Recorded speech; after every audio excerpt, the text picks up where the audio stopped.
que puede ser que me meta en controversias por recomendarles estos libros. No me parece algo malo leer cosas que son de personas que no están de acuerdo con nosotros. Yo pienso más bien que es algo bueno el estar bien al tanto de sus argumentos desde cómo lo ven ellos y no como nos lo cuentan a nosotros. Creo que eso es parte de la búsqueda de la verdad. Entonces, que ella se dedicó a luchar por los derechos humanos tras la desaparición de su hermano Juan Carlos Flores Bedregal, quien desapareció en la última dictadura militar en 1980 y lamentablemente nunca apareció, o el vuelo tuvo un retraso de 2 horas. Pasó de ser un problema de aeropuerto a ser literal un problema del Estado.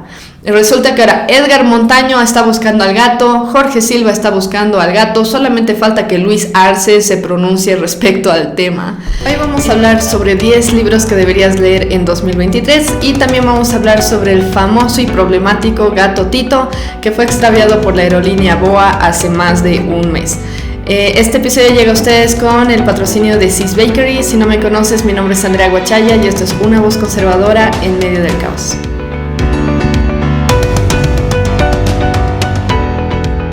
Antes de comenzar con este episodio, quería recordarles a los que no están suscritos que pueden suscribirse a este canal. Solamente tienen que presionar el botón de aquí abajo que dice suscríbete. Pueden prender la campana de notificaciones para no perderse ningún episodio nuevo.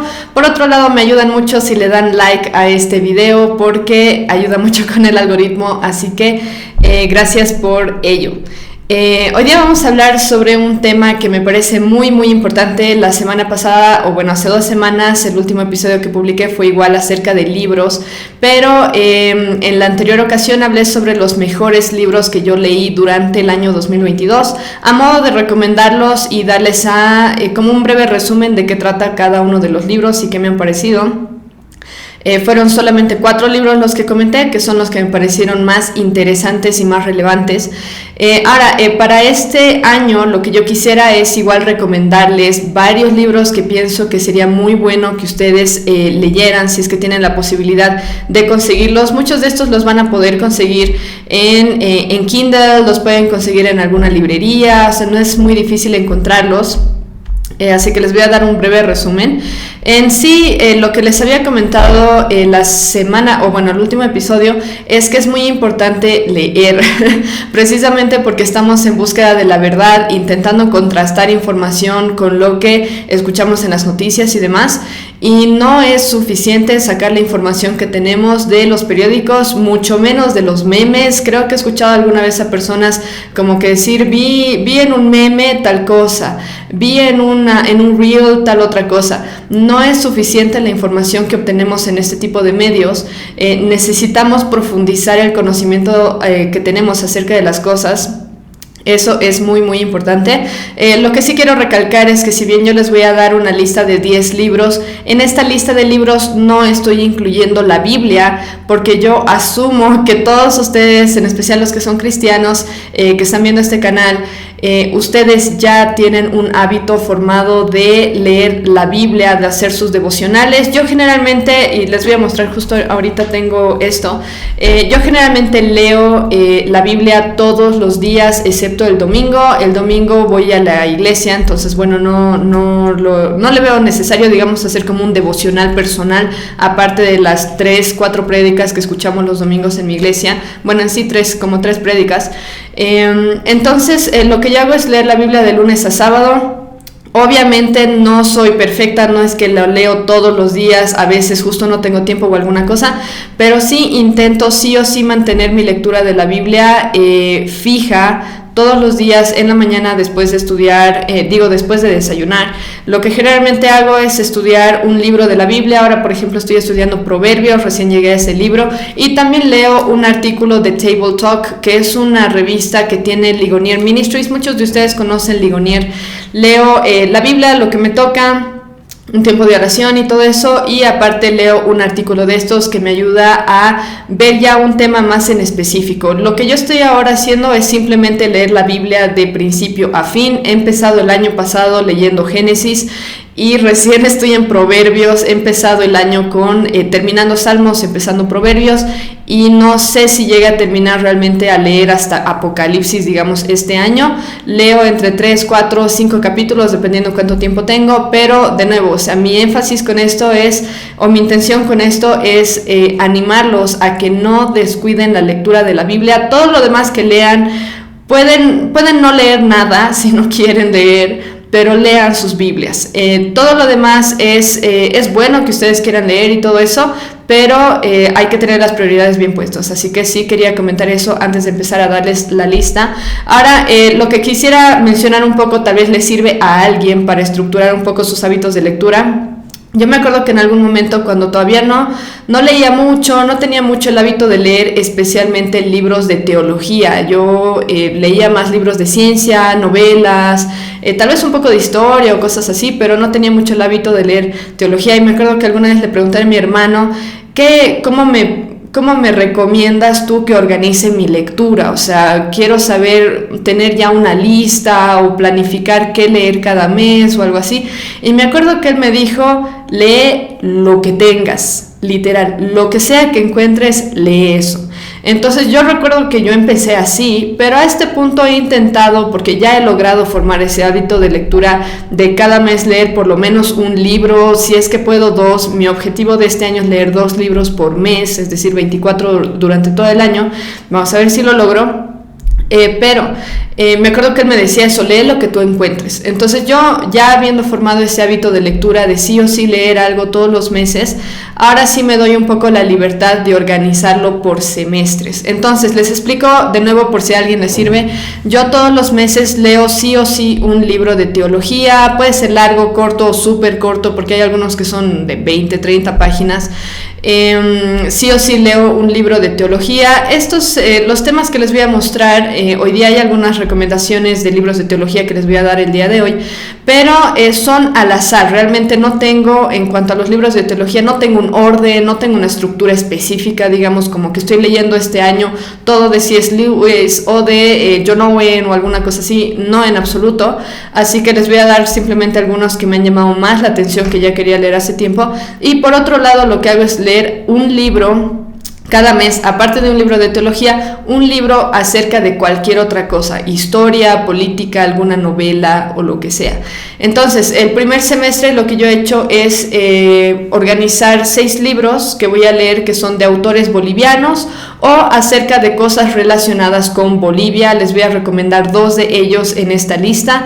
Y el segundo semestre del año lo que voy a hacer es leer 6 libros que son acerca de la historia en Rusia, un par de novelas, o bueno, de hecho una sola novela que es de un autor ruso. ¿Por qué? No lo sé, o sea, tengo muchos libros disponibles, sinceramente, gracias a Dios tengo esa ventaja de tener muchos libros, y se da la casualidad de que aquí yo tengo bastantes libros acerca de historia rusa, novelas rusas, y etcétera. Entonces he decidido hacer como una compilación de algunos que sean específicamente acerca de historia de Rusia. Tal vez se me vino la idea por el tema de la guerra entre Ucrania y Rusia y quiero entender un poquito más, o lo que sea, pero la cosa es que estoy dividiéndolo así. Primer semestre, libros de autores bolivianos o acerca de Bolivia. Segundo semestre, libros acerca de historia en Rusia. Después, como les decía, cada mes tengo un libro de teología, y en mi lista este año tengo una variedad bastante, no sé, amplia, se podría decir. Tengo un par de libros acerca de historia, otros que son de política. Tengo 3 novelas, tengo 6, en sí tengo 12 libros de teología, y por último tengo un libro de salud. Generalmente no leo mucho acerca de temas de salud, por lo menos en este tiempo, pero se da la casualidad de que ahora sí lo tengo. Tengo uno de esos. Y ahora pasaremos a la lista. El primer libro, les voy a ir mostrando los que sí tengo en físico, y hay algunos otros que todavía no los tengo en Kindle o recién los voy a comprar. pero los tengo ya planificados para este año. El primer libro que yo voy a leer este año es Mero Cristianismo, o uno de los primeros de hecho. Mero Cristianismo fue escrito en 1952 por un autor muy conocido llamado C.S. Lewis. Él fue un escritor inglés, un escritor cristiano muy influyente. Es interesante saber que C.S. Lewis estuvo trabajando como profesor en dos universidades muy reconocidas, la Universidad de Oxford y la Universidad de Cambridge. Escribió más de 30 libros. Algunos de ellos son sobre crítica literaria, algunos ha escrito como literatura infantil, literatura fantástica y también ha escrito sobre teología. Este libro, Mero Cristianismo, naturalmente cuadra en el tema o en la categoría de teología. Él presenta, tiene varios libros que son sumamente conocidos. De hecho, muchos de ustedes deben conocer uno de sus libros, una serie de libros que él ha escrito, que son las Crónicas de Narnia, porque estas Crónicas de Narnia han sido llevadas a la televisión, se han adaptado como películas, y de hecho las películas están muy muy bien hechas. No he leído yo los libros, mis hermanas sí los han leído. Por lo que tengo entendido, tiene una muy buena producción a nivel audiovisual, como que mantiene mucho o capta lo más importante de las historias que él cuenta en los libros. Después tiene otros libros muy conocidos también. Uno de ellos es Cartas del Diablo a su sobrino. Este libro también lo tengo, lastimosamente no llegó a la lista de mis libros para leer este año, pero sí sé que es un libro muy bueno también, ya me lo habían recomendado antes. Después está el otro, Los Cuatro Amores, y por último, uno de los libros más reconocidos, aparte de estos tres, es Mero Cristianismo. Ya me lo habían recomendado varias veces, nunca lo había leído, creo que alguna vez lo empecé, pero nunca lo continué. En este libro lo que C.S. Lewis hace es presentar argumentos sobre la fe cristiana. Lo que hace es un poco como que presentar en forma escrita argumentos que él ya había presentado en forma de audio. C.S. Lewis estuvo trabajando un tiempo en la radio, y en esta radio en la que trabajaba durante la Segunda Guerra Mundial es donde llegó a tener varias conversaciones acerca de la fe cristiana, exponiendo diferentes argumentos, la razón de la fe cristiana, tal vez algunos elementos de apologética y demás. Entonces, este es un formato escrito de estas charlas que él ya había tenido. El libro está dividido en 4 secciones. La primera sección es verdades y falsedades como claves para comprender el universo. El segundo es lo que creen los cristianos. Supongo que ahí ya explica el tema del evangelio, el mensaje central de la Biblia. El tercero es comportamiento cristiano, y el cuarto punto, o la cuarta sección, es más allá de la personalidad, primeros pasos en la doctrina de la Trinidad. Por este último punto que él ha escrito, esta última sección, me da la impresión de que él va un poco en contra de la corriente freudiana, en la que se analiza la personalidad y los factores que han influenciado en la personalidad de una persona, y se basa un poquito más en el conocimiento que lleva a las acciones. Entonces es la impresión que me da. Ahora, obviamente yo no he leído el libro, simplemente les estoy dando un súper resumen de lo que he leído en el resumen que presentan aquí en el libro, también un poco de la biografía de C.S. Lewis. Ojalá les interese y puedan leerlo. Este es un libro muy muy bueno, y bueno, después tal vez les estaré dando algún review cuando ya lo termine de leer. Después, el segundo libro que voy a recomendarles el día de hoy es Las instituciones de la religión cristiana. A muchos de ustedes les debe sonar esto conocido, en especial si les gusta la teología y están al tanto del debate entre calvinistas, arminianos y demás. Este libro, Las instituciones de la religión cristiana, fue publicado en 1536, inicialmente en el idioma latín. Fue escrito por Juan Calvino. Posteriormente, en 1541, fue publicado en francés. Hay que recordar que Juan Calvino tenía como lengua materna el latín y nació en Francia, así que también podía hablar francés. Entonces, de nuevo, se publicó primeramente en latín, después en francés, y posteriormente se fue publicando en otros idiomas. Se considera que este libro fue el más influyente de la teología prosperante, de la teología protestante. Juan Calvino se considera uno de los actores más importantes o bien relevante de la reforma protestante que hubo en el siglo XVI. Fue un teólogo y un filósofo francés. Ahora, ustedes deben conocer un poco esta obra porque es de esta obra de la que se extrayeron lo que nosotros conocemos como las 5 doctrinas de la gracia. Y lo que es interesante saber es lo siguiente: si bien nosotros conocemos las 5 doctrinas de la gracia, no es que Calvino literal escribió un libro articulando estos 5 puntos. Estos 5 puntos simplemente fueron extraídos de estas instituciones de la religión cristiana, escrito por Juan Calvino, para responder a 5 enseñanzas del arminianismo de Jacobo Arminio, que fue declarado en el Concilio de Dort como un hereje. Sus enseñanzas fueron clasificadas como en el campo de lo que es anatema. Entonces es interesante saber esto. Ahora, ¿por qué yo quiero leer este libro de Juan Calvino?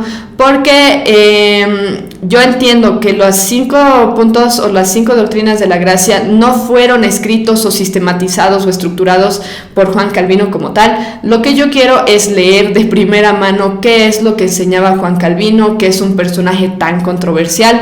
Muchos de ustedes están en el campo de la teología, están bien metidos en su iglesia, están al tanto de ese debate arminianismo-calvinismo, están al tanto de las cosas que se dicen de Calvino, que generalmente no son muy favorables. Entonces, de nuevo, lo que yo quiero hacer es leer de primera mano qué es lo que enseñaba Juan Calvino, ya que es tan controversial su personaje. Lo que igual me parece interesante es este tema de el debate que ha habido y que sigue habiendo entre arminianos y calvinistas, digamos. Lo que me parece un poco gracioso es que hasta el día de hoy existe todavía cristianos que argumentan que en ningún momento de la historia se ha resuelto el debate del calvinismo y el arminianismo. Esto se ha resuelto hace cientos de años, hermanos, en el Concilio de Dort. Se declaró a Arminio como un hereje y sus enseñanzas como parte de lo que se conoce como anatema, algo que va en contra de las escrituras. Entonces, este debate de los 5 puntos, las doctrinas de la gracia y las doctrinas enseñadas por por Arminio, ya se han resuelto. O sea, se ha dicho en ese mismo concilio que era herejías lo que enseñaba Arminio. Entonces no hay dónde perderse, pero al mismo tiempo, como les decía, lo que yo quiero hacer es profundizar acerca de lo que enseñaba Juan Calvino, más allá de todo lo que se dice acerca de las doctrinas de la gracia. Después, el siguiente libro que quisiera recomendarles para este año es este de aquí. Este sí lo tengo en físico, que es Los Atributos de Dios. Los Atributos de Dios fue un libro escrito en 1975 por Arthur Pink. Arthur Pink era un escritor, teólogo, evangelista, misionero cristiano del Reino Unido. Fue nacido a finales del siglo XIX. Este libro yo lo quiero leer sinceramente porque sé que es un clásico de la literatura cristiana. Conozco personas que se han convertido leyendo este libro. Como pueden ver, no sé si este será un libro resumido o será el completo, pero es bien cortito. O sea, realmente yo creo que se lo puede leer en 2 días, siendo en uno si es que uno tiene tiempo. Pero he conocido hermanos de mi propia iglesia que me dicen: yo me convertí leyendo este libro porque les impactó mucho lo que dice Arthur Pink acerca de los atributos de Dios, de nuestro Creador. En este libro él describe 19 atributos de Dios. Entre ellos está la soledad de Dios, los decretos de Dios, omnisciencia de Dios, presencia de Dios, bondad de Dios, paciencia, gracia y muchos otros, así que igual lo recomiendo muchísimo. Después, el cuarto libro que les voy a recomendar igual es uno sobre teología. Es bien interesante su título, de hecho por eso lo quiero leer. Recién haciendo la investigación para este podcast o para este episodio me fui a enterar más o menos un resumen y de dónde es que John Owen escribió este libro. Se titula La muerte de la muerte en la muerte de Cristo. Parece un trabalenguas. La muerte de la muerte en la muerte de Cristo. Me parece que lo han llegado a publicar con otros títulos también para que no suene tan trabalenguas, pero a mí me gustó el título original, sinceramente. Este fue escrito en 1648 por un escritor británico llamado John Owen. Muchos de ustedes están familiarizados con algunos de sus escritos. John Owen es considerado como parte del movimiento puritano de la época. Muchos de ustedes están familiarizados con lo que se conocen como los puritanos. Él era parte de este grupo. John Owen nació en una familia puritana. Fue un defensor, esto es interesante porque yo no sabía esto de John Owen, fue un defensor de las enseñanzas de Calvino. Es más, en una de sus primeras publicaciones lo que él hizo fue, a la par de defender en cierto modo las enseñanzas de Calvino, lo que hizo más bien fue criticar las herejías que enseñó Jacobo Arminio. Incluso en este libro, La muerte de la muerte, en la muerte de Cristo, habla en contra de las enseñanzas de Arminio que él identificó como no bíblicas. Critica la doctrina de la expiación universal, en la que se dice que todos, absolutamente todos, van a ser salvos, y lo que él argumenta es que critica esa doctrina porque no tiene fundamento escritural y la califica de destructiva para el evangelio, porque no va de acuerdo con la escritura de forma integral. En un resumen, encontré este resumen bien interesante. Es un muchacho, creo, que escribe acerca de lo que le pareció, digamos, un poco el libro o algo así. Y lo que él dice es que si a ti, hermano o hermana, no te gusta mucho el tema de debates, de hacer, o sea, como que ver diferentes argumentos y contrastarlos y demás, muy probablemente no te va a gustar este libro, pero si sí te gustan ese tipo de cosas o quieres ahondar un poco tus conocimientos acerca de algunos argumentos acerca de las doctrinas de la gracia o acerca de la salvación que no es por obras sino por gracia, pues yo te recomiendo mucho leer este libro. Sería lo que yo estoy estipulando un poco, porque sé que era así en estos tiempos antiguos, que habían algunas ocasiones en las que teólogos, escritores escribían en respuesta a una doctrina enseñada por otro, digamos, y le dirigían el libro a esa persona, y es como que si fuera una carta abierta que todos pueden leer y se expresan de forma muy interesante. Entonces vamos a ver, yo estoy estipulando que tal vez es un poco así este libro, pero bueno, después tal vez les vaya contando si realmente es así. Después, el quinto libro que les voy a recomendar titula en español La masa enfurecida, género, raza e identidad. Este fue escrito en 2019 por Douglas Murray. A ustedes, algunos de ustedes les va a sonar un poco este nombre porque la semana pasada, hace 2 semanas, les di un resumen de su libro. Realmente me impactó mucho ese libro.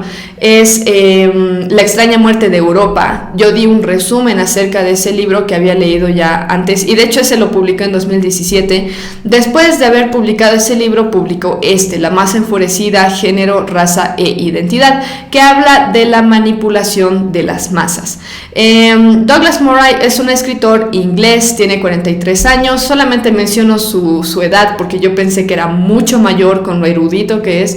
Escuché de Douglas Murray en unas entrevistas que le hizo Albert Mohler en su podcast Thinking in Public. Si ustedes conocen un poco del ámbito reformado en Estados Unidos, probablemente les suena el nombre Albert Mohler. Él es un pastor, un teólogo, también hace como comentarios y analiza temas de eventos sociales, políticos, culturales en 2 podcasts que tiene. Uno es The Briefing, el otro es Thinking in Public. Los recomiendo muchísimo, de hecho no los puedo recomendar más. Se los recomiendo mucho. Lamentablemente no están disponibles en español, pero si saben lo mínimo de inglés y lo escuchan con frecuencia, van a ir entendiendo más y más. Realmente lo recomiendo muchísimo. Este escritor, Douglas Murray, es un escritor y periodista ateo. Eso es interesante, o sea, e incluso el hecho de que Albert Mohler haya visto pertinente charlar con esta persona, porque si bien él es ateo, sí es una persona que es conservadora en pensamiento y tiende a ser de derecha. En este libro él solamente tiene 4 capítulos, es bien interesante, es literal solamente 4 palabras más o menos, y son las siguientes. Tiene el capítulo 1 que titula Gay. Después el segundo es mujeres, 3 raza, y el cuarto capítulo es trans. No sé qué tan extenso sea este libro, pero en cada una de estas secciones lo que habla es, o lo que hace él, es hablar sobre temas que actualmente son sumamente divisivos en nuestra época. También aborda esto de que se está manipulando a las masas por medio de ideologías, por medio de los gobiernos, los medios de comunicación, las redes sociales y todo eso. Entre ellos habla sobre la ideología de género, el feminismo, el aborto, la teoría racial crítica y por último sobre el transgenerismo, la peor sigla del LGBT, porque es la que lidia con este tema de la biología. Es decir, si no se puede decir que una mujer es una mujer, se puede decir yo que he nacido mujer pero realmente soy hombre, y la gente tiene que respetar eso y tratarme como un hombre o referirse a mí como si fuera él. Ya estamos en el campo de la locura de forma literal. Así que él aborda estos temas. Por lo que tengo entendido, es un libro que ha tenido bastante repercusión. Incluso vi que tiene una revisión hecha por Jordan Peterson. Si ustedes conocen a Jordan Peterson, saben que es un psicólogo muy prominente en Canadá. Estuvo enseñando mucho tiempo en una universidad reconocida allá y actualmente está trabajando en The Daily Wire. Es una persona muy muy capa. Él hizo una revisión del libro y aparece en el libro, entonces parece que tuvo mucha repercusión. Después, el sexto libro que les quiero recomendar es el siguiente. Se titula El mapa cultural, atravesando las barreras invisibles de los negocios internacionales. Este fue escrito en 2014 por Erin Meyer. Erin Meyer es una autora estadounidense, es docente universitaria en el campo de los negocios, específicamente en negocios internacionales, comercio internacional. Yo la conocí, o bueno, no la conozco en persona, pero yo me enteré de este libro y de esta autora por medio de Justine. Justine es una modista francesa que veo de vez en cuando porque da consejos acerca de varias cosas y explica cosas de ropa y etcétera, etcétera. Y a mí me gusta mucho ver el canal de esta Justine, de esta modista francesa. Y en uno de los episodios que ella sube, que no recuerdo cuál era, pero ella recomienda leer este libro. Entonces yo lo busqué porque me interesa mucho el tema de relaciones internacionales y relaciones interculturales. Yo trabajo en eso en algunos proyectos que tengo actualmente con mi iglesia y me pareció muy interesante para ver más o menos cómo funciona la mente de diferentes culturas, porque por lo que decía Justin en su revisión era que esta Erin Meyer explica como que te da un mapa o un panorama súper general acerca de cómo funciona la cultura en diferentes lugares del mundo, incluyendo Asia, África, Latinoamérica y demás. Entonces me pareció muy interesante. En da un resumen acerca específicamente de cómo las diferencias culturales a nivel mundial impactan los negocios o el comercio internacional.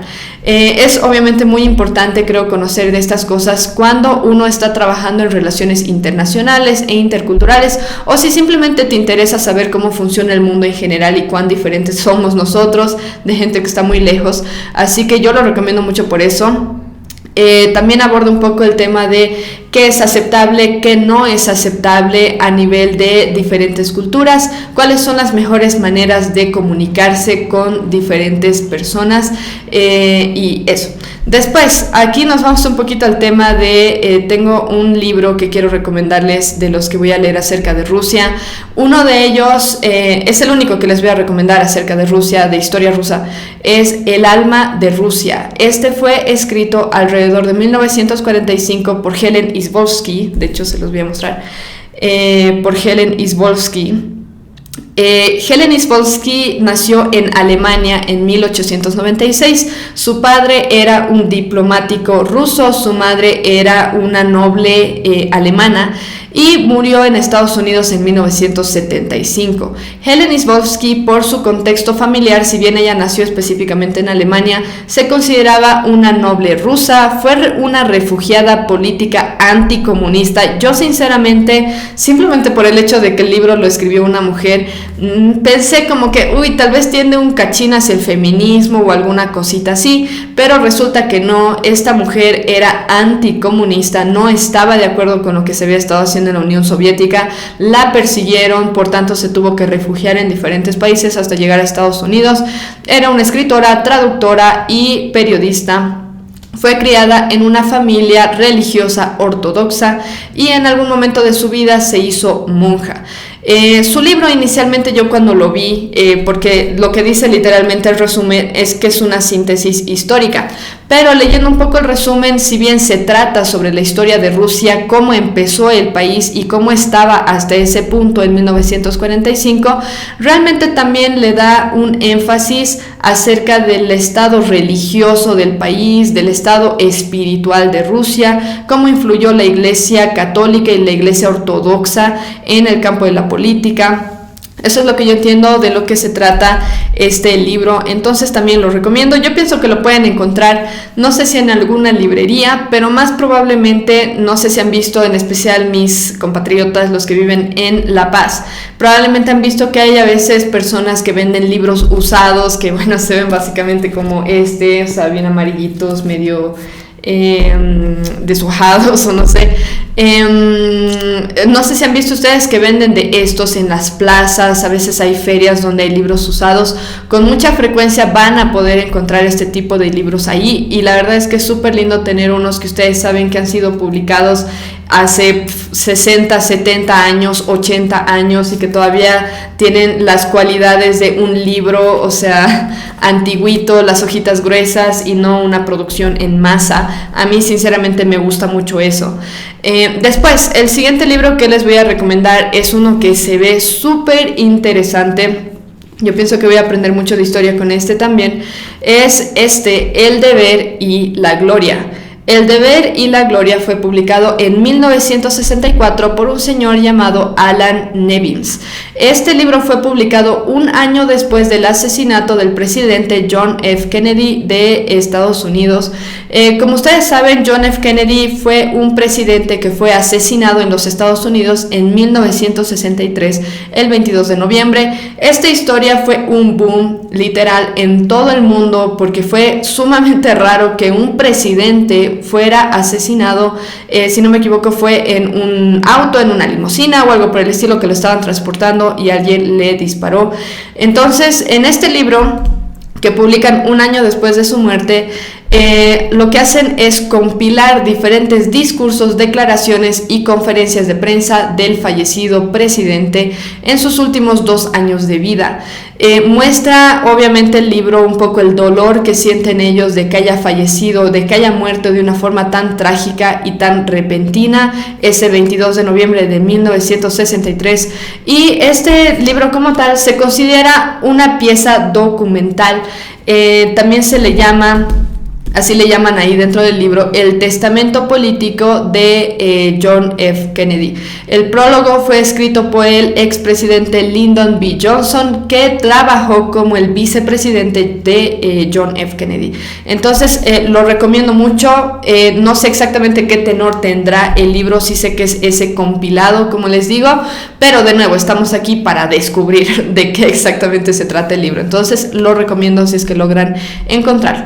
Ahora vamos a pasar a la última parte, donde les voy a recomendar 2 libros que no estoy segura, pero me llevan a pensar que puede ser que me meta en controversias por recomendarles estos libros.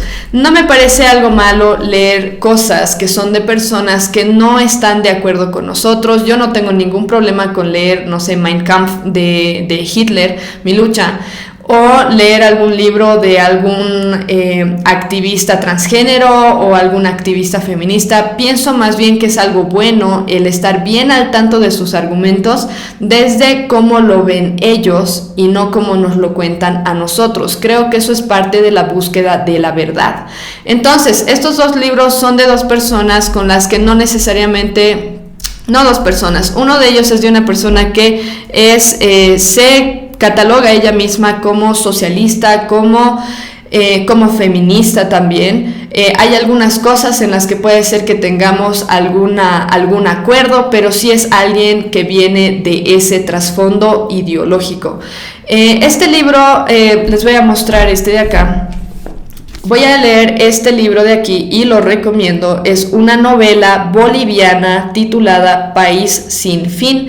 Este libro fue escrito por Olga Flores Bedregal. Olga nació en Bolivia, es pedagoga de profesión. Ella, por haber nacido en el tiempo en el que nació, que fue más o menos, de hecho lo voy a confirmar aquí, en 1956, es de una generación en la que se vivió en diferentes dictaduras militares aquí en Bolivia. Lo interesante de la historia de esta compañera Olga Flores Bedregal es que ella se dedicó a luchar por los derechos humanos tras la desaparición de su hermano Juan Carlos Flores Bedregal, quien desapareció en la última dictadura militar en 1980 y lamentablemente nunca apareció, por más que Olga se dio el tiempo incluso de presentar el caso a la Corte Interamericana para dar con su hermano o buscar justicia o por lo menos saber algo de qué pasó con él. Entonces me pareció muy interesante. Este libro me lo recomendaron y me lo prestaron. Me lo prestó alguien que conoce a esta escritora. Y me pareció muy interesante la historia por detrás de esto y también un poco el tenor que tiene el libro. La señora Olga, la escritora, ha sido parte de diferentes proyectos de empoderamiento de mujeres. Como les decía, esta mujer es feminista, que yo sepa se cataloga como feminista. Ella también ha trabajado en proyectos donde da alternativas de educación, alternativas de salud, como también otros proyectos. También ella se considera a sí misma ser socialista, pero no está de acuerdo con el actual gobierno del MAS, que está intentando imponer ciertas ideologías y cosas así. Por lo que tengo entendido, tampoco está de acuerdo. Si bien, si no me equivoco, ella se considera a ella misma lesbiana o se identifica como lesbiana, pero que yo sepa, ella no está de acuerdo con el adoctrinamiento de la comunidad LGBT y que se está intentando imponer en las escuelas.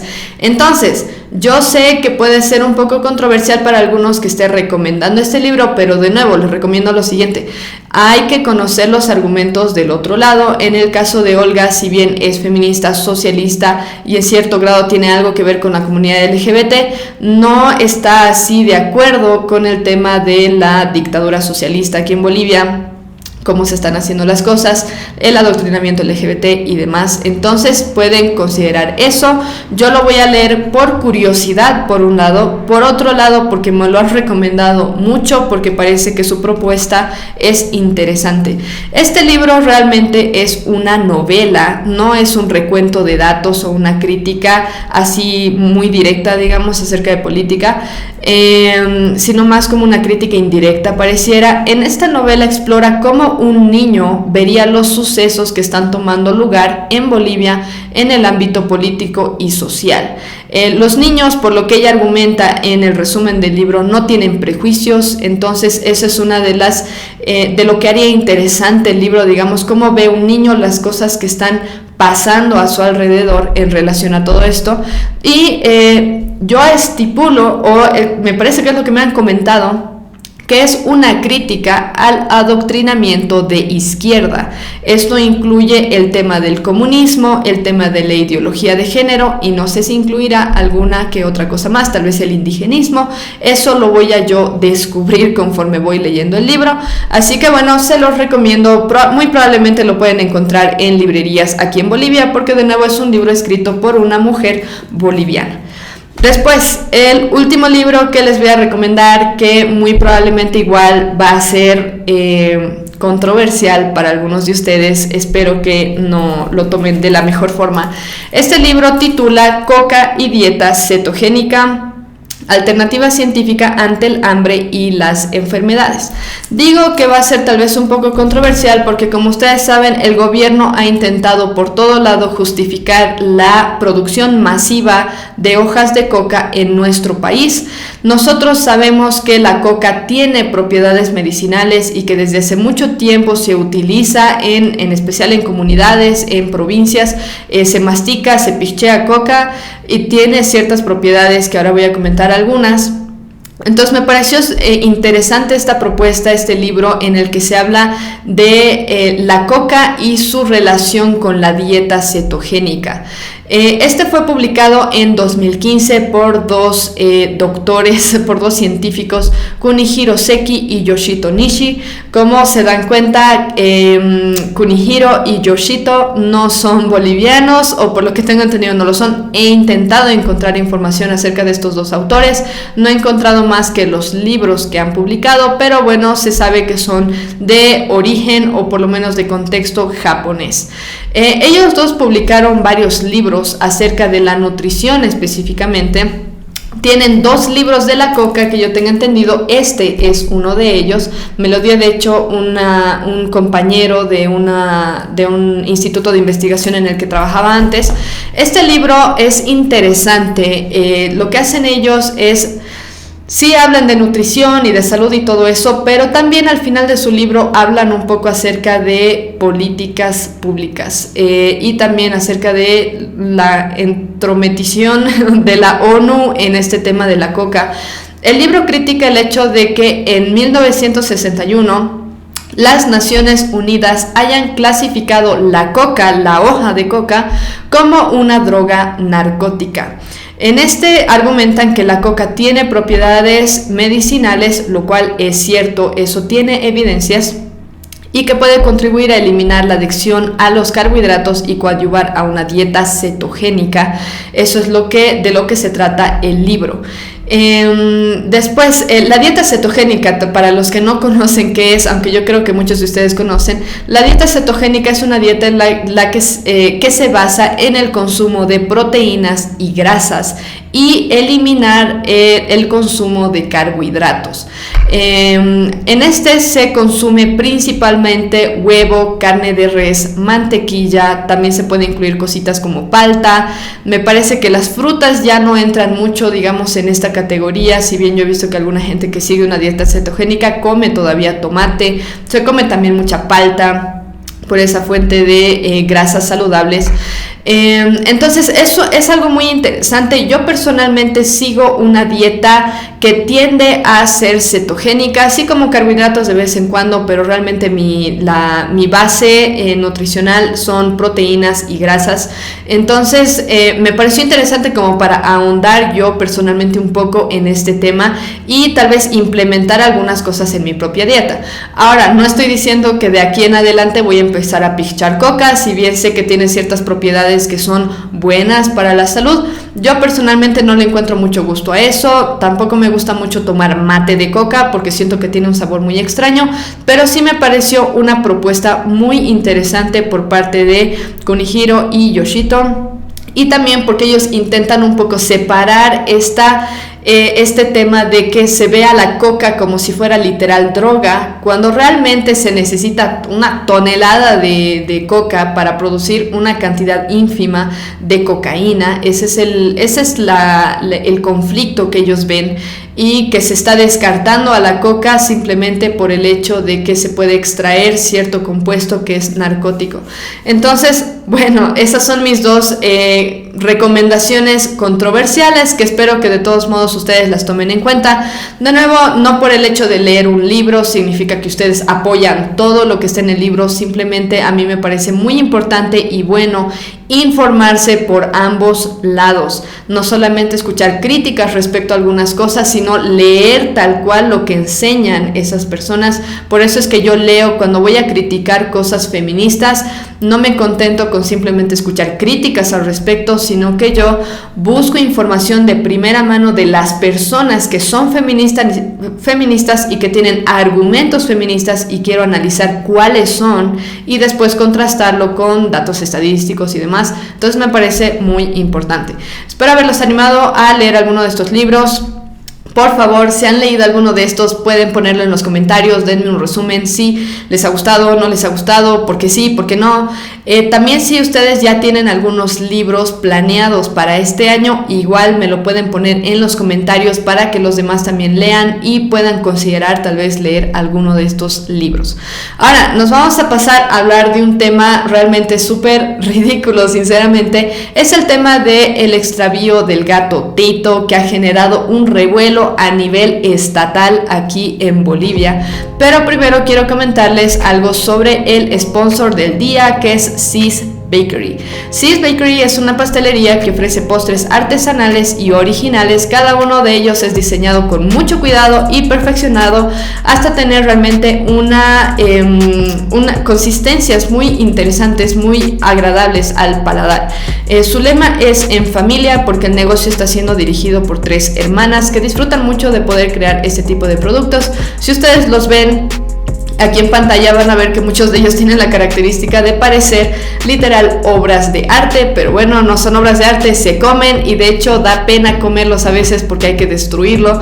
Tienen productos o mousse cakes principalmente de café, chocolate, frutilla, maracuyá, arándanos. Y por otro lado también han ido sacando varias tortas que les han insistido meses, literal, les han insistido meses con esto de que saquen tortas. Entonces sacaron su versión de mil crepes, que es una combinación de chocolate, café y dulce de leche y crepes.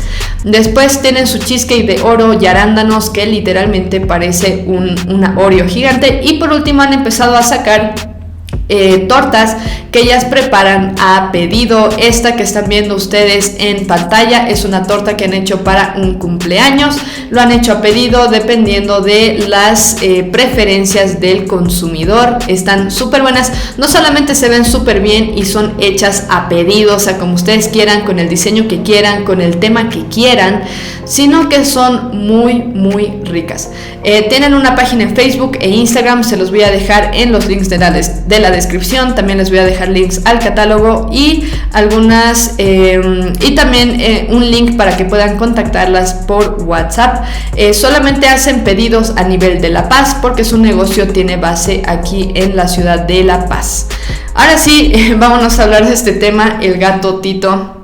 El gato Tito fue, como ustedes saben, muchos de ustedes han leído de esta noticia porque se ha hecho un revuelo tremendo. Fue un gato que fue extraviado por Boliviana de Aviación, por BOA, el 10 de diciembre de 2022. BOA, como ustedes saben, es una aerolínea gubernamental. La dueña, que se llama, esto calla mía, la dueña se llama Andrea Iturre, hizo el caso viral en redes sociales. ¿Por qué? Porque lo que pasó fue lo siguiente. La dueña volvió de Irlanda a Bolivia y lo que quiso hacer ella es llevarse a su gato de vuelta para que pueda ser su gato una mascota terapéutica o algo por el estilo. Vino hasta aquí para llevárselo. El gato estaba en Tarija. Resulta que de Tarija estaban viajando a Santa Cruz. En este trajín, lo que hicieron fue, la mujer, Andrea, pidió que la dejaran llevar al gato en cabina, obviamente en su jaulita, la jaula correspondiente, y no le permitieron llevar al gato en cabina. Le dijeron que lo iban a llevar en bodega. Ahora, el problema fue el siguiente: al gato lo sedaron, lo dejaron en bodega y la aerolínea o el vuelo tuvo un retraso de 2 horas. El gato estuvo sedado y en bodega 2 horas. Andrea Iturre relata que ella intentó, de hecho les rogó que la dejen a sacar al gato y lo pueda tener en cabina, ya que estaba habiendo mucho retraso, y no le permitieron hacer esto. Llegaron a Santa Cruz. Al momento en que Andrea recoge la jaulita, resulta que la jaula estaba completamente vacía, el gato no estaba ahí. Entonces, lo que pasó fue lo siguiente: resulta que llegan a Santa Cruz, no está el gato. Ella informa a las autoridades correspondientes de Boa que el gato estaba extraviado, que no estaba en la jaula, y a Boa le vale la vida, no le ofrecieron ninguna solución inicialmente, y lo que hace Andrea fue viajar nuevamente a Tarija para ella buscarlo personalmente en inmediaciones del aeropuerto. Boa no ofreció, por lo que se conoce, ninguna solución a este punto, y lo que hizo Andrea, que me parece que fue apropiado, fue hacer viral el caso en redes sociales, porque era la única forma de ejercer presión sobre Boa para que sea responsable con lo que le toca. Fue tan viral el caso que días después Boa empezó a ofrecer recompensa por el gato, ofreció disculpas de manera pública, mandó a buscar al gato en los alrededores del aeropuerto y en lugares aledaños al lugar, a los trabajadores del aeropuerto. En televisión apareció el ministro de Obras Públicas, Edgar Montaño, para hablar sobre el tema. También apareció el viceministro de Derechos del Consumidor, Jorge Silva, y saltó este tema de ser un tema ya de la aerolínea, que no trabajaron como se debía, tuvieron un descuido, el gato no aparece, etcétera, etcétera. Pasó de ser un problema de aeropuerto a ser literal un problema del Estado. Resulta que ahora Edgar Montaño está buscando al gato, Jorge Silva está buscando al gato, solamente falta que Luis Arce se pronuncie respecto al tema. Dada falta de resultados, porque no se logró encontrar al gato hasta el día de hoy, lo que hizo el gobierno fue la cosa más ridícula que se pueden imaginar. El gobierno contrató a una comunicadora interespecies.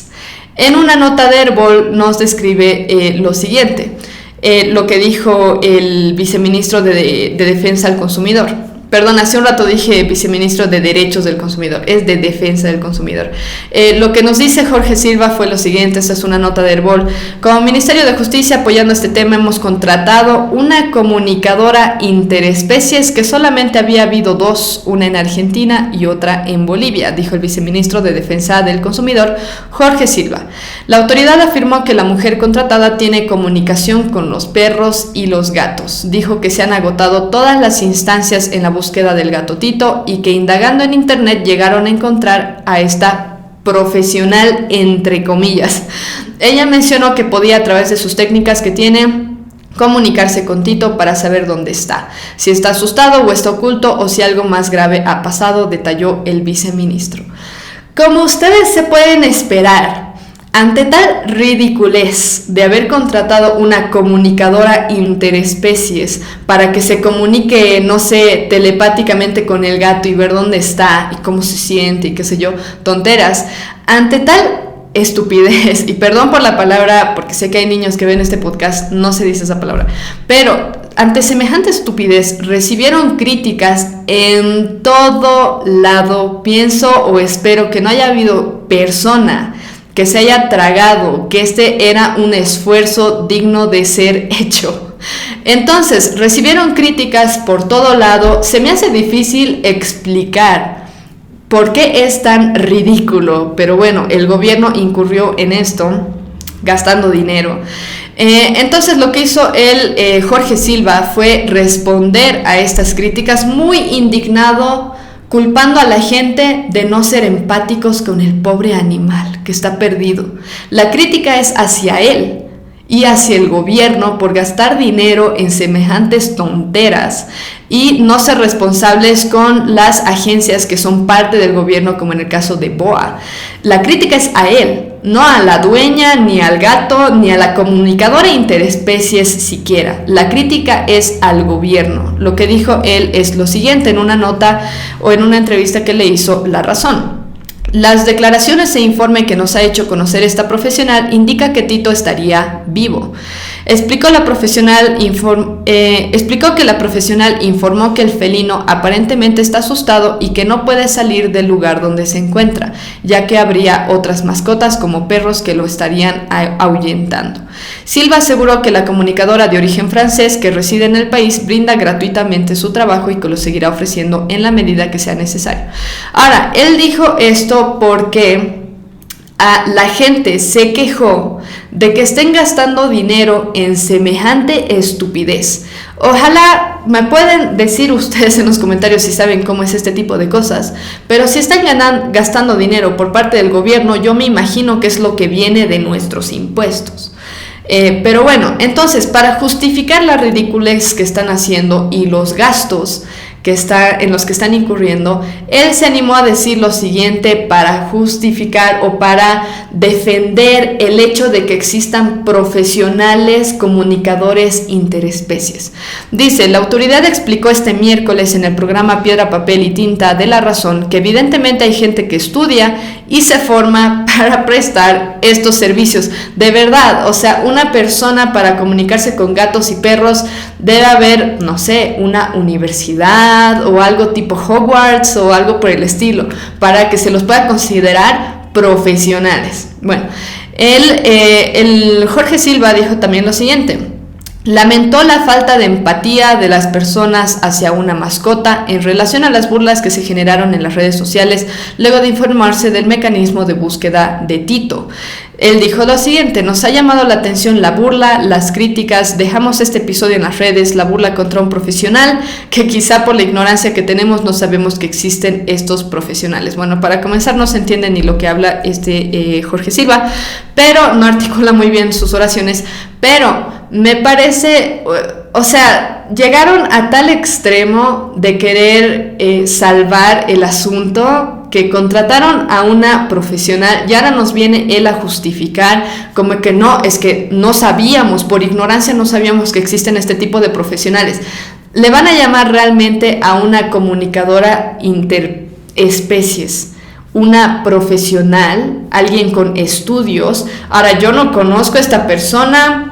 ¿Dónde habría estudiado? No tengo idea, pero creo que por lógica podemos decir que es absolutamente ridículo y ilógico pensar que una persona se puede comunicar telepáticamente con un gato o con un perro o con cualquier animal. Ahora, si hay alguno de ustedes que tiene evidencias de que esto sea posible, me lo puede dejar con toda libertad en los comentarios, pero simplemente acudiendo a la razón, creo que cualquier ser humano que tenga algo de capacidad de pensar podría decir esto es absolutamente ridículo. Después, lo que resalta un poco aquí es la ignorancia de los que nos gobiernan. Tenemos al mismísimo viceministro de Defensa al Consumidor argumentando que, por ignorancia no sabíamos que existen tales profesionales, e intentando justificar el haber contratado a una comunicadora interespecies, en vez de decir, perdón, estamos desesperados, así que hemos hecho cualquier cosa por mostrar que realmente nos interesa dar una solución. Pero no, simplemente está intentando justificarlo. Lo que sí ya se había visto es que BOA está monopolizando el mercado en cuanto al servicio de aerolíneas. Tiene un servicio muy malo, siempre hay quejas, en especial de retrasos de 1 hora, 2 horas, 3 horas, un día o no sé, o de algunos vuelos que son sobrecargados, es decir, se venden más boletos de los que hay, entonces hay algunos que no pueden viajar. Hay quejas por todo lado acerca de BOA hace años. Esto simplemente es algo que ha hecho saltar el hecho de que su servicio es muy malo. Evidentemente el gobierno está intentando desesperadamente mostrarse dispuesto a mejorar, pero más bien está haciendo lo contrario, está mostrando cuán ridículo es. Ahora, más allá de lo absurdo, lo que yo quiero hablar es acerca de la era del animalismo. Hay una nota muy interesante en la que el autor habla o dice que es una nota del País, en el escritor dice que este tema del caso Tito ha pasado de ser un simple tema familiar, o sea, de los dueños del gato, a un asunto de Estado, porque literalmente el Estado es el que está haciendo o incurriendo en cualquier tipo de acciones con tal de mostrar que son fidedignos, confiables o lo que sea. Pero lo que yo quiero recalcar aquí es el revuelo que se está haciendo por encontrar a un simple gato. Un gato, un animal, nunca va a tener más valor que un ser humano.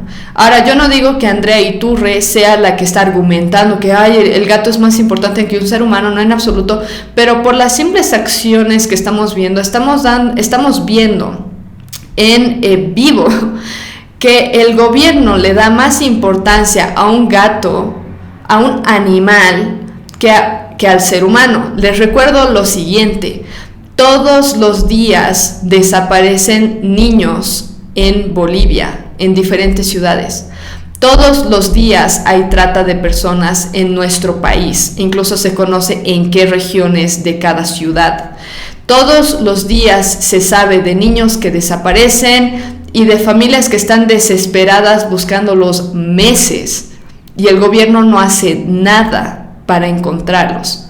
No invierte dinero, básicamente no se hace nada. La policía, como ya se sabe, vela mucho, sí, por los intereses del gobierno, por eso ahora se está oprimiendo gente en Santa Cruz. Aquí en La Paz hemos tenido una marcha acerca del tema de para la liberación de Luis Fernando Camacho. ¿La policía qué hizo? Nada, literal, nada. Pero claro, cuando se necesita, el gobierno se mueve, invierte plata, incluso en gastos ridículos, para encontrar a un simple gato, cuando se tienen niños que están desaparecidos hace tiempo y el gobierno no hace absolutamente nada. Entonces quiero recalcar eso. Hay poblaciones que no tienen agua potable, que no tienen electricidad, y el gobierno está gastando plata en una comunicadora interespecies en vez de gastarlo en estas personas. Un animal, quiero recalcar, nunca va a valer lo mismo que un ser humano, porque solamente el hombre, el ser humano, está hecho a imagen de Dios y es digno de ser protegido. Ahora, con esto no estoy diciendo hay que tratar mal a los animales, que nos valga el gatotito, que no lo busquen, que lo busquen si quieren, que BOA se haga cargo de su falta de un buen servicio, que Andrea Iturre, la dueña, bueno, que lo busque, es su animal o lo que sea, está bien. Pero quiero recalcar eso, un animal no tiene más valor que un ser humano. Yo nunca he visto aquí en Bolivia, en estos últimos años, que el gobierno se mueva para buscar al niño tantos que ha desaparecido, que parece que ha entrado este tema de la trata de personas. Nunca he visto tanto revuelo por un niño, y ahora lo estamos viendo por un animal, literal. Después, la doña argumenta, esto me parece igual interesante, es algo en lo que reflexionar. El gato Tito se extravió, la dueña quería que este gato sea su mascota terapéutica porque parece que le ayuda con su ansiedad. Ella dice que le dio un ataque a raíz de este problema, que ha requerido ir al médico, ha requerido medicinas y demás.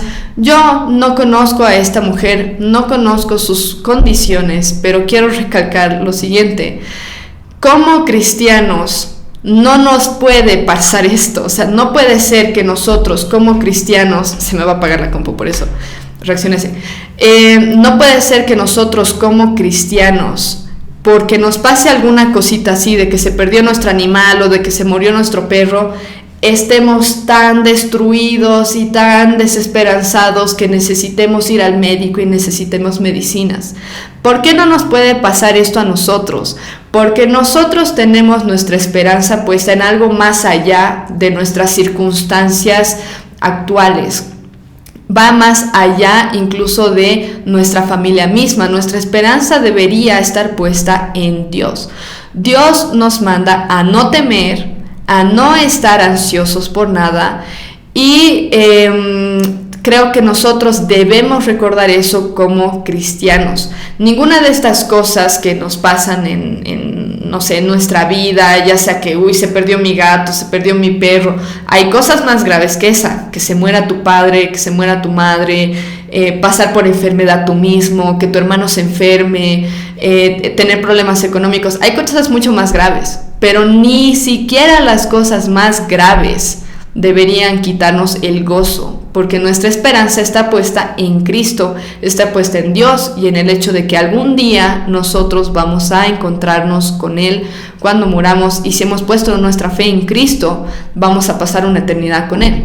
Pero no es necesario, y de hecho es incongruente el que nosotros nos dejemos quitar el gozo por cualquier tontera que nos pase en esta vida. Incluso en situaciones difíciles, Dios nos manda a actuar con valentía, sin derrumbarnos por macanas.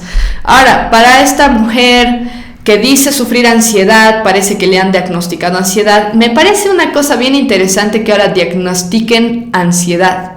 O sea, nosotros como seres humanos tenemos sentimientos, pasamos por cosas difíciles, tenemos estrés. ¿Saben qué hacemos con eso como seres humanos?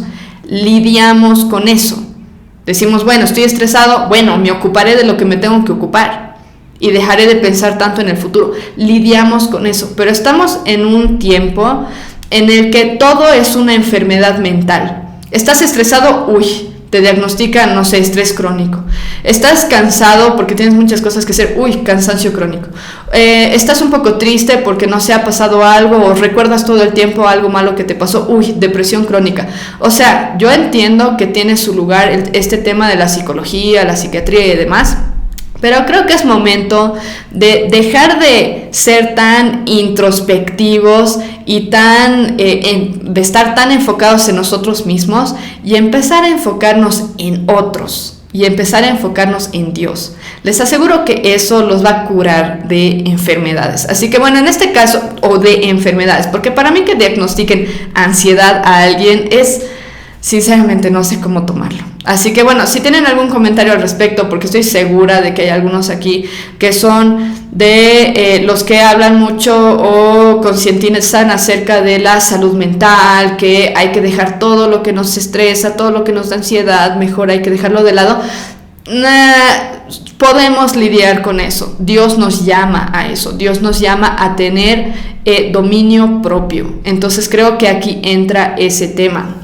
Hoy en día lo que igual yo noto es esto de que hay tanta soledad, tanta falta de interacción humana que hemos recurrido a animales para satisfacer esa necesidad de compañía, y eso no es bueno.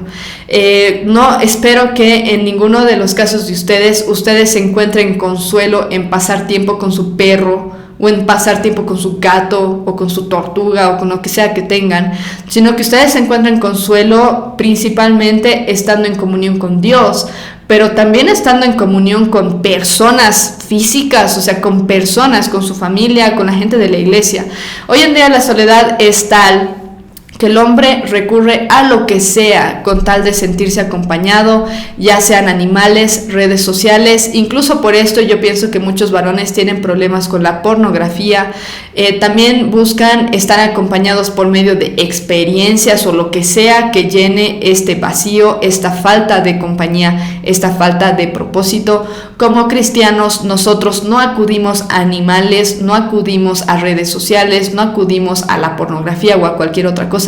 Nosotros deberíamos acudir a Dios en primera instancia, a nuestra familia y a la iglesia. Después viene todo lo demás, pero ninguna de esas cosas, incluyendo los animales, por más que sean mascotas que han tenido toda su vida, en ninguna instancia nosotros tenemos a nuestras mascotas o a cualquier otra cosa como algo que llena nuestra necesidad de estar en compañía.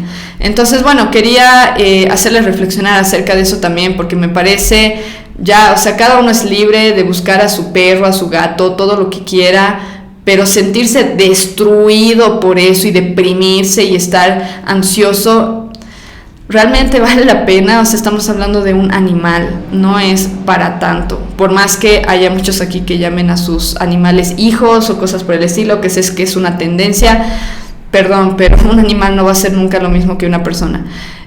Ahora, como para ir terminando, como hemos visto, el gobierno ha revelado la ignorancia en la que están sumergidos, su disposición a gastar el dinero en macanas de forma literal. Hemos llegado a un punto que uno dice, de verdad, o sea, esto tiene que ser un chiste. Yo pensé que era un chiste hasta que empecé a buscar noticias y vi que Jorge Silva incluso estaba defendiendo el hecho de que contrataron una comunicadora interespecies. Ahora estoy editando el video y resulta que me había olvidado darles una sección que faltaba, que es esta de la recomendación del último artículo publicado en el Ministerio Asociado Tasting the Ocean. Como pueden ver en la pantalla, es una actualización del ministerio, como también una lista de los 5 artículos más leídos de 2022. Así que bueno, se los voy a dejar en la descripción para que puedan leerlo. Y ahora sí, continuamos con el episodio. Bueno, ahora sí, vámonos a mi parte favorita de este podcast. Este está un poco largo, pero bueno, ni modo, los que estén aquí o que hayan llegado hasta aquí, gracias. Tenemos varios comentarios esta vez, algunos son crítica, algunos otros son comentarios simplemente como de sugerencias de libros. Uno de ellos es de Ana Laurenzo. Ella dice lo siguiente acerca de un video que publiqué acerca de la migración masiva a Europa, en la que hago una crítica acerca de los musulmanes que llegan a los países y no se adaptan en ningún momento y cómo tratan a las mujeres. Lo que hace esta compañera es lo siguiente, dice: en Europa vienen los musulmanes y en toda Latinoamérica. Lo voy a leer de forma literal, ya, o sea, como está escrito, para que vean que a veces no se entiende muy bien. Hay mataderos de mujeres, las mujeres en Latinoamérica ni sale la calle, ni de compras, se queda cerradas en casa criando un montón de niños y atender maridos, hay que le da golpes, sus maridos ni se comunican, mujeres entre ellas se está envidiando y peleando una con otras. Ok, como ven, no hay ni signos de puntuación aquí, así que bueno, pero lo que se entiende del mensaje o del comentario es que las mujeres en Latinoamérica viven peor que las mujeres en Europa o las mujeres musulmanas, o no sé exactamente cuál será el argumento porque tampoco lo explica bien, pero según ella, las mujeres en Latinoamérica no salen a la calle ni de compras, solo están encerradas en su casa criando niños, atienden maridos que las golpean, no se comunican con otras mujeres porque se envidian y se pelean, entre otras. Ahora, de que las mujeres en muchos casos no se comunican entre ellas porque hay envidia y hay peleas, eso es cierto, no lo voy a negar. Las mujeres tienden a ser envidiosas, tienden a ser, como que tener miramientos entre ellas, interpretar cosas que no deberían interpretar y cosas, eso no lo voy a negar. Las mujeres son así, pueden ser así, no todas, creo que es algo en lo que hay que trabajar. Yo misma a veces incurro en ese tipo de actitudes, eso es cierto. Pero eso son las mujeres, ellas tienen esa característica. Ahora, yo nunca he conocido a una mujer que no pueda salir a la calle en Latinoamérica, y vivo en Latinoamérica. Nunca he conocido una mujer que no pueda salir de compras, sinceramente. O sea, y conozco muchas mamás. Conozco pocas mujeres que lo único que hacen es criar niños en sus casas y servir a sus maridos. Y de hecho, en los casos que conozco que este es el caso, es porque las mujeres quieren dedicarse a servir a su familia y prefieren que el varón sea el que salga a trabajar. Entonces, bueno, después dice hombres, maridos que les dan golpes. Nadie niega que existe la violencia intrafamiliar. Pero argumentar que todas las mujeres que son madres son golpeadas o viven en ese tipo de circunstancias, creo que nos calmamos un poco. Sinceramente no le veo mucho argumento a este mensaje porque tampoco da datos, simplemente da afirmaciones sin signos de puntuación que hacen difícil entender un poco. Pero no sé, o sea, Ana, tendrías que darme datos, o sea, decirme este porcentaje de mujeres son las que son golpeadas y son el 100% de las mamás. No se ven mujeres en la calle, ni en el supermercado, ni en las tiendas, porque todas están encerradas en sus casas. O sea, realmente no sé, o tal vez te estás refiriendo a las mujeres en países musulmanes, pero la verdad es que no se entiende muy bien tu mensaje. En sí, si te estás refiriendo a las mujeres latinoamericanas que son tratadas así, creo que está muy alejado de la realidad, o tal vez nunca has salido a caminar a la calle. Porque yo en las calles en Bolivia, donde hay violencia intrafamiliar, nadie lo niega, yo veo mujeres salir con sus esposos a pasear a los parques. Así que, no sé, tal vez te estás refiriendo a personas que tú conoces específicamente que no pueden salir a la calle. Después, el siguiente es sobre el episodio acerca de Camacho y los libros. Este no es de una persona, es de una cuenta que titula MoviesTube. Bueno, no me dicen el nombre de la persona. Dice: pensé que eras un poco de conciencia en medio del caos, solo instigas a que haya más división y regionalismo. Te sugiero leer sobre el nazismo, su ideología, y verás una similitud con los líderes cruceños. Todos están actuando mal, tanto el gobierno y los de la oposición, y se necesita un llamado a la paz. Ok, esta persona argumenta que los líderes cruceños son como los nazis. Sinceramente yo veo a los collas más como los nazis, y estamos hablando de la división que se está intentando realizar y la discriminación que hay por parte de collas a cambas y cambas a collas. Sinceramente yo he encontrado mucha discriminación por parte de los collas a que por parte de los cambas. Ahora, de que hay ciertos estereotipos, etcétera, que a alguno no le agrada, etcétera, de nuevo, yo he encontrado más discriminación de este lado a que del otro. Cuando me critican siempre es: ¿cómo vas a apoyar a los cruceños? Que los cambas son así, bla, bla, bla. Ok, pruebas, quiero pruebas. Estás argumentando que los cruceños quieren, como los nazis, eliminar toda una raza. Dime, ¿qué raza quieren eliminar? ¿O qué similitudes ves que tienen ellos con los nazis? Pero dime de forma literal, con definiciones, ¿cuáles son las similitudes que tú ves? Voy a leer tal vez respecto a eso, pero no sé, o sea, yo no veo a ningún camba queriendo eliminar ninguna raza, para comenzar, que es una de las cosas principales del nazismo. Después, por otro lado, tal vez te estás refiriendo al tema de que ellos quieren ya separarse de Bolivia, o que son más nacionalistas, o no sé, pero no sé, o sea, de nuevo, tendrías que decirme algunos puntos clave que tú ves que son tan similares. Después dice: todos están actuando mal, tanto el gobierno y los de la oposición, y se necesita un llamado a la paz. Lo que me parece chistoso es que esta persona me dice que yo estoy instigando a la división y al regionalismo. Yo vivo en la zona altiplánica. Yo nací en la zona altiplánica. Entonces, por querer apoyar a Santa Cruz, no sé cómo podrías argumentar que yo más bien estoy siendo divisiva y estoy apoyando el regionalismo. Yo estoy apoyando a mis compatriotas cambas y a Bolivia, porque no me parece lo justo. Entonces, no sé, tu argumento me parece un poco carente de fundamento. Después tenemos el último comentario, es de NKFIAD, y es sobre libros. Él dice lo siguiente: existe otra distopía futurista junto con 1984 que de hecho se escribió antes, y son las dos más famosas que se han escrito, y hasta se considera que actualmente estamos más cerca de esta que de 1984. Se llama Un Mundo Feliz, de Aldous Huxley. Bueno, lo voy a leer hasta ahí. Gracias por mencionarlo.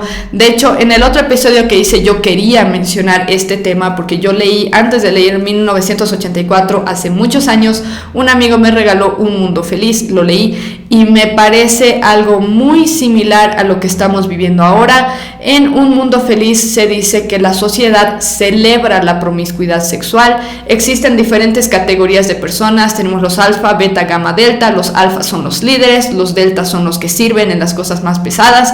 Literalmente se los cría, se los educa, se los ambienta o se los adapta para que sirvan en lo que ha sido designado. El gobierno es el que designa dónde va a servir cada uno, y es muy interesante lo que dices. Yo en especial lo veo nuestra actualidad muy similar, o nuestra realidad muy similar a Un Mundo Feliz, por la celebración de la promiscuidad sexual, por la, ¿cómo se llama? Y por el desprecio que hay hacia la familia y hacia el embarazo. A las mujeres en Un Mundo Feliz literal les da asco la idea de estar embarazadas. Entonces lo que se hace es cultivar a los bebés en laboratorios.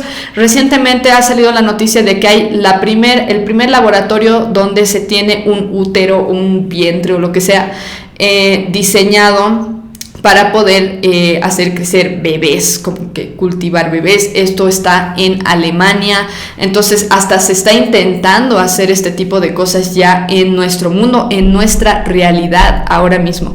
Entonces sí estoy de acuerdo, estamos mucho más cerca de eso que de 1984. De 1984 me parece que tenemos la similitud de la policía del pensamiento, es decir, que ya no se permite a la gente pensar por sí misma, se los manipula por medio de redes sociales y demás. Después, último comentario que voy a leer, normalmente leo 3, pero este me pareció muy bueno, es Ariel Mesa, que dice: hola Andrea, muy interesante los libros que comentaste. 1984 es uno de los que tengo en mi lista por leer. Bien, léelo. Yo por mi parte empecé a leer la Biblia, yo voy por el segundo libro de los Reyes. Feliz Año Nuevo, saludos. Feliz Año Nuevo también, Ariel. Lo que quiero recalcar, por lo que me gustó este comentario, es porque él dijo esto de que está empezando a leer su Biblia, que está en el segundo libro de Reyes. Más importante que leer nada, más importante es leer la Biblia. Entonces me parece súper bien. Van a ver que los primeros libros de la Biblia son un poco complicados de leer, en especial cuando llegamos a Primera Reyes, Segunda Reyes, Primera Crónicas, Segunda Crónicas. Todo es tan repetitivo, igual el Pentateuco, las leyes ceremoniales y todo eso. A veces cansa un poco leer porque todo parece bien repetitivo o como que no se le encuentra mucho el punto, pero hay que tomarlo en contexto, en su contexto histórico, cultural, y entenderlo por ese lado. Si se pueden conseguir una Biblia de estudio donde tengan un resumen de cada libro de la Biblia que les dé una idea general de qué se trata y todo eso, estaría súper bien para que les ayude a ubicarse mucho más rápido en el contexto. Bueno, eso es todo por hoy. Gracias por haberse unido a este episodio. Espero haberles animado a leer alguno de estos libros este año y haberles mostrado un poco de la ignorancia del gobierno en cuanto a cómo está tratando con el tema del famoso gato Tito. Pueden seguirnos en redes, escucharnos en Spotify también, en Google Podcast. Tenemos una página en Facebook, en YouTube, en Instagram. También les recuerdo que pueden revisar el catálogo de Sis Bakery. Les voy a dejar los links en la descripción. No olviden, porfa, darle like a este video si les sirvió y suscribirse a este canal para nunca perderse un episodio nuevo. Dejen sus comentarios, críticas o si tienen algún otro tema relevante del que quisieran que hable, también lo pueden dejar en los comentarios. Espero verlos en el próximo episodio y que mientras tanto ustedes mismos hagan su lista de libros que quieren leer. No descuiden la lectura de la Biblia, busquen nutrirse de la verdad porque solo la verdad puede hacernos libres.